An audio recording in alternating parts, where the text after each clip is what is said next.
सबसे बड़ी बात तो ये रोड शो की हुई। अब्दुल हफीज गांधी, भाजपा का सीधा सीधा आरोप ये है कि आपको और कोई कैंडिडेट मिला नहीं तो आपने पूनम सिन्हा जी को टिकट चिपका दिया, कहा चलो भाई कोई तो लड़ जाए। मेरा आर्ग्यूमेंट ये है कैंडिडेट कोई भी हो, ये काडर वर्सेस काडर की फाइट है, ये सपा का गढ़ है, यहाँ पर आपको अपना अधिकृत आधिपत्य दिखाना है। लखनऊ कैपिटल, लखनऊ में कभी बीएसपी और एसपी जीती नहीं है। अब अखिलेश यादव ने वहां देखिए भारतीय जनता पार्टी दूसरी पार्टियों के कैंडिडेट का भी फैसला करेगी। ये हम कहां पर पहुंच रहे हैं? आप ये बताइए कि जो निरहुआ जी को टिकट दिया, रवि किशन को टिकट दिया, जो कांग्रेस से आयातित करके ला रहे हैं, तो भारतीय जनता पार्टी हेमा मालिनी जी को कहां से लाए थे? मथुरा में पिछली बार चुनाव लड़ाया था। तो भारतीय जनता पार्टी खुद तो करेगी तो अच्छा है, लेकिन दूसरा अगर कोई करेगा तो वो बुरा है। देखिए ये पार्टी का अधिकार है कि वो किस कैंडिडेट को किस जगह से उतारती है। हाँ, हो सकता है भारतीय जनता पार्टी के पास कोई इस तरह का यंत्र हो जहां से ये वोटर का मन जान सकते हैं, जहां पर ये कह सकते हैं कि इतनी बड़ी तादाद में वोटर आए तो इस पार्टी को देगा, उस पार्टी को देगा। देखिए इन पर पहले भी इल्जाम लगते रहे हैं कि भारतीय जनता पार्टी किसी न किसी तरीके से ईवीएम का मैनिपुलेशन करती है। तो भारतीय जनता पार्टी के प्रवक्ता उसी बात को कहीं ना कहीं मजबूत करते हैं कि जो इल्जाम हम मिलकर लगाते हैं कि ईवीएम को मैनिपुलेट किया जा सकता है, वही इल्जाम कहीं ना कहीं जो है उसको ये मजबूती प्रदान करने का काम कर रहे हैं जफर इस्लाम साहब। नहीं, मुद्दों की बात वो दावा कर रहे हैं आप। देखिए मैं समझ में नहीं आता कि आप हर बार ये ईवीएम का बहाना क्यों ले आते हैं। लेकिन जब जीत होती है तब ईवीएम का बहाना कोई नहीं करता। तब आप ये नहीं कह सकते, तब आप ये नहीं कहते हम जीत कैसे गए। देखिए जरूर ईवीएम में खोट है, हम जीत कैसे गए।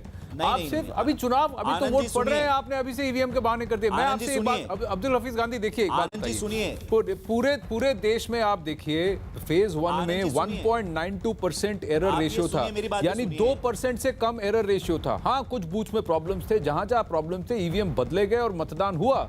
जरूरी है, बात यह है कि कितनी मशीन खराबी हुई, out of how many machines. आप पूरे देश में आज बताइए, आपको आंकड़ा पता है कि कितने सारे पोलिंग बूथ्स हैं, कितने ईवीएम यूज हो रहे हैं और उसमें से कितने रिपोर्ट्स आए हैं कुल मिलाकर? आप गिन सकते हैं कितने रिपोर्ट्स अब तक आए हैं ईवीएम्स के खराब होने की? और total number of polling booth कितने? 1,60,000 पोलिंग बूथ हैं आज की तारीख में, सिर्फ फेज 2 में 95 सीटों में। अब आप बताइए, ये जो ईवीएम का बहाना करना है ना, यही आपका आर्गुमेंट फेल होता हुआ मुझे दिखता है हमेशा। देखिए कंप्लेंट होती है तो इलेक्शन कमीशन एक्शन लेती है। हाँ आधा घंटा पौना घंटा रुकना पड़ता है, लेकिन वोटर रुकती है और जाकर फिर वो वोट देते हैं। तो जवाब भी लीजिए जी। अब आप सवाल पूछ रहे हैं तो जवाब भी लीजिए जी, बोलिए। आप लीजिए, कोई भी टेक्नोलॉजी टेम्पर प्रूफ नहीं है, ये हर कोई कहता है।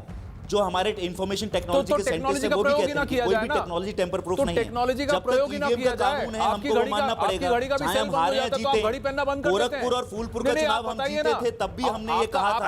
आपके फोन की बैटरी डिस्चार्ज हो जाती है तो आप बोला आपके फोन सारे देशों में फोन इस्तेमाल करना बंद कर देते हैं। बहुत सारे देशों में टेक्नोलॉजी हटाकर हम बैलेट सिस्टम की तरफ आए। एरर रेशियो भी तो देखिए ना, भी मॉडर्न डेमोक्रेसीज हैं तो देखिए एरर रेशियो मॉडर्न कभी किसी ईवीएम का और किसी भी चुनावी प्रकरण में एरर रेशियो 2.5% से ऊपर हुआ है। अगर 2.5% का एरर रेशियो आपसे बर्दाश्त नहीं होता, लेकिन आप वोटर मार्जिन नहीं है कि हम बैकवर्ड डायरेक्शन में जा रहे हैं। प्रोजेक्शन मार्जिन में 5% का एरर रेशियो आप बर्दाश्त कर लेते हैं। कमाल करते हैं प्रोजेक्शंस में, बहुत जरूरी है। ये रियल देखिए रियल आंकड़ों पे बात कीजिए, ये कोई चुनावी मुद्दा नहीं है।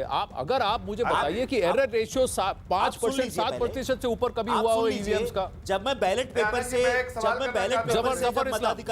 ईवीएम का बहाना है, अभी पोलिंग खत्म नहीं हुई, चुनाव का दूसरा फेज है और अभी से ईवीएम के पीछे लगे पड़े हैं, ईवीएम के पीछे लगे पड़े हैं। आप अपने कार्डर की बात कीजिए, अपने कैंडिडेट की बात कीजिए, अपने मैनिफेस्टो की बात कीजिए। ईवीएम पर हमारा सवाल है और हमेशा रहेगा। जहां हम इलेक्शन जीते गोरखपुर और फूलपुर का, उसके बाद हमारे राष्ट्रीय अध्यक्ष जी ने कहा और ईवीएम पर सवाल उठाया है, हमारा ईवीएम पर सवाल हमेशा रहेगा। इलेक्शन जीतना या हारना मायने नहीं रखता है, बल्कि कोई भी अच्छा जफर इस्लाम, अच्छा अब्दुल हफीज गांधी जरा रुकिए। अब जफर इस्लाम और 3 पैनलिस्ट मेरे साथ यहाँ स्टूडियो में बैठे। देखिए आज बाहर से ज्यादा बोली हो रही है, स्टूडियो में आवाज कम है, मैं इनसे भी बात करूंगा, लेकिन जफर इस्लाम आप जवाब दीजिए। जफर इस्लाम आप कि इलेक्शन कमीशन ने सभी को इनवाइट किया था कि जिसको लगता है कि टैंपरिंग हो सकती है, आके आप दिखाइए, देश की जनता को दिखाइए, पूरे दुनिया को दिखाइए कि टैंपरिंग हो सकती है। ये सब भाग इनके मुंह में दही जम गया, ये कभी नहीं आया। इतने मालूम है कि जब जनता का सपोर्ट इनसे खत्म हो जाए, उनका विश्वास खत्म हो जाए और ये विश्वसनीय पार्टी ना रहे, तो एक EVM का मैं बहाना बस जरा ये हर आंकड़े EVM का निकाल के बहाना आपको बहुत एग्जैक्ट होता है। नंबर्स देश आपको की मैं जनता बताता समझ हूँ। चुकी ये है। देखिए, अमेरिका के अंदर और भी बहुत सारे मॉडर्न डेमोक्रेसीज के लोगों का अंदर विश्वास खत्म जहां हो गया, ईवीएम क्यों की नहीं कहते मैनिपुलेशन पाई कि गई, देश की जनता उन का लोगों विश्वास ने हम तो उठ ईवीएम गया से है बैलेट और अब पेपर हमको पर मजबूरन लौट एक कर आए दूसरे हैं। पैसा की यदि लेना पड़ा भारतवर्ष भी ईवीएम बसपा से से। देखिए, मैं बैलेट पेपर लौट कर गलत आए, आंकड़े नहीं बताना चाहता, मैं गलत आंकड़े नहीं बताना चाहता। 15 करोड़ से ज्यादा आज वोटर्स हैं, टोटल 1,70,000 पोलिंग बूथ्स हैं। आप अनुमान लगाइए कितने ईवीएम मशीन्स है पर पोलिंग बूथ। कम से कम 4 या 5 ईवीएम मशीन्स अगर इस्तेमाल होते हैं तो आप उसका आंकड़ा गिन के देखिए, और उसमें से आप गिन के 2% से नीचे अगर एरर रेशियो है तो आप कैसे कह सकते हैं कि ईवीएम्स में दिक्कत है और ये बहाना कर सकते हैं।